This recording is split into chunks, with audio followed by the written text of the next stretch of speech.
Alam. Ya. Oh iya, tadi yang ini sering dikaitkan kita itu yang pengikut salaf itu Wahabi. Baik, iya. Gimana? Iya. Jadi Wahabi itu, kalau secara bahasa ya, itu berasal dari kata Al-Wahhab. Al-Wahhab itu nama Allah, artinya Allah yang maha memberi. Kemudian mereka tambah huruf ya, jadi Wahabi. Sebenarnya kalau dari segi bahasa maknanya bagus, artinya pengikut Allah.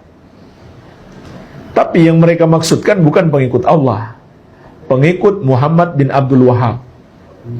Jadi secara bahasa pun sudah salah sebenarnya. Bukan hanya salah, tapi ini adab buruk kepada Allah.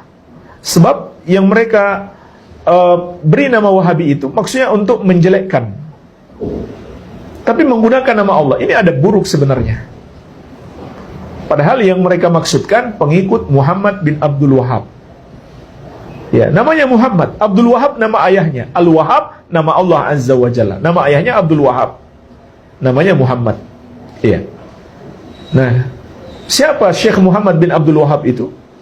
Beliau adalah pejuang Islam, ulama besar Ahlus Sunnah wal Jamaah di abad ke-12 Hijriah.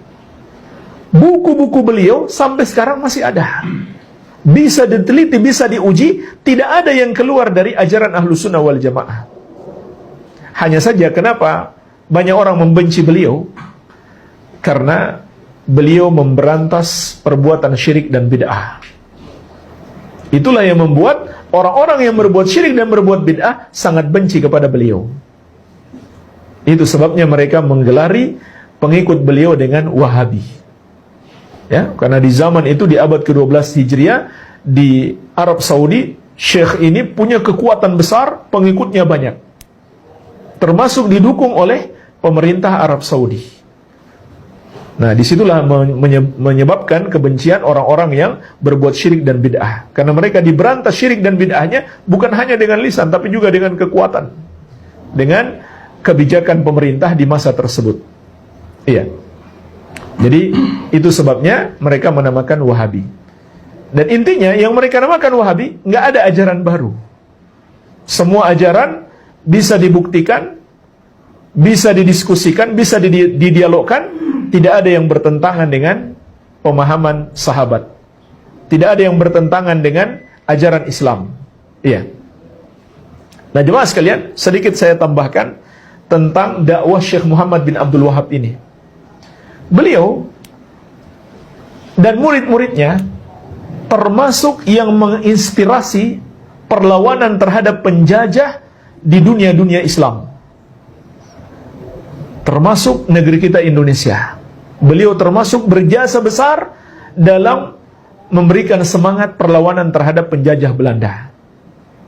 Bacalah sejarah perjuangan Tuanku Imam Bonjol. Dan bagaimana Imam Bonjol ini punya semangat jihad yang besar, itu ditularkan dari guru-gurunya.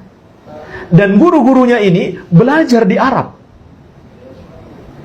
belajar kepada murid-murid Syekh Muhammad bin Abdul Wahhab. Setelah mereka pulang ke tanah air, merekalah yang menyemangati kaum muslimin untuk berjihad melawan penjajah. Maka di antara murid mereka adalah Tuanku Imam Bonjol, pahlawan nasional. Makanya Buya Hamka pernah menyebutkan bahwasanya tuduhan Wahabi itu termasuk alat penjajahan untuk melemahkan perjuangan umat Islam. Iya, jadi mereka pecah belah umat Islam dengan dituduh Wahabi bagi orang yang punya semangat jihad. Ya, itu kata Buya Hamka. Nah, itu juga digunakan oleh Inggris untuk memecah belah umat Islam di India. Ketika mereka menjajah India, mereka namakan pejuang-pejuang Islam ini sebagai Wahabisme. Kenapa mereka namakan Wahabisme? Karena yang paling semangat berjihad melawan mereka itu jamaah yang pulang dari haji.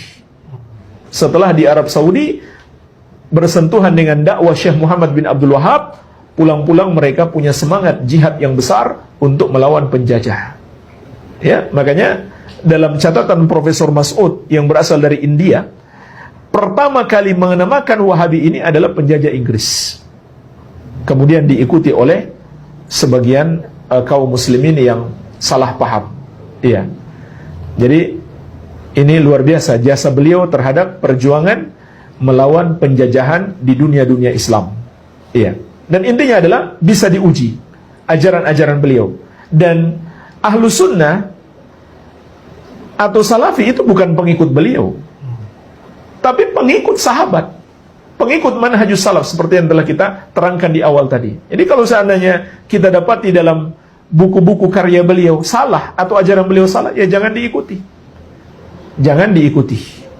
Ya, jadi kita bukan pengikut Syekh Muhammad bin Abdul Wahhab, tapi pengikut Rasulullah SAW dan para sahabat radhiyallahu anhum ajmain.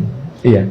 Jadi ini tentang Wahabi, wallahu alam. Terakhir Ustaz, jadi kalau semisal ada mungkin bagaimana cara menyikapi atau dengan bijak Ustaz, semisal kita dikatakan Wahabi atau untuk ikut kajian Wahabi ya dan lain sebagainya, menyikapinya secara bijak bagaimana Ustaz? Atau mungkin mendakwahi orang-orang yang sering katakan kita Wahabi gitu Ustaz? Iya.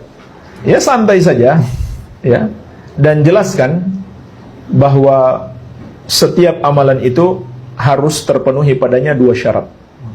Setiap kita mau beramal, yang pertama ikhlas karena Allah semata-mata. Yang kedua mengikuti petunjuk Rasulullah Sallallahu Alaihi Wasallam. Jadi jelaskan kepada mereka yang kita lakukan ini hanyalah berusaha mengikuti petunjuk Nabi Sallallahu Alaihi Wasallam. Ya, makanya sebagaimana kita bahas tadi, setiap yang kita amalkan harus kita tahu ilmunya terlebih dahulu. Kalau kita belum tahu ilmunya, jangan kita amalkan. Nah itu yang kita jelaskan kepada mereka. Amalan ini ada dalilnya. Ini dalilnya, ini ayatnya, ini hadisnya.